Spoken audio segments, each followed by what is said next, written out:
Что я маю на увазе, калі я кажу не быць расейцамі?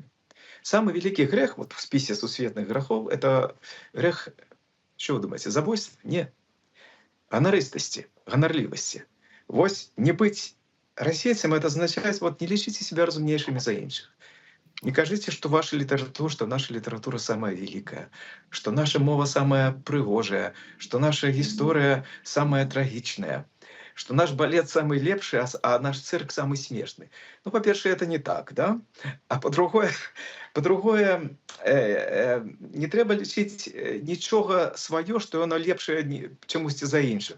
Гэтага, ведаеце што, вот дастаткова, як для шчасця дастаткова адсутнасці няшчасця, так как быть белорусом в этот час, зараз мы с вами говорим, в 25-м годзе, на 3-м годзе войны, калі мяняецца в выніку амерыканскіх падзеяў карціна свету нашага.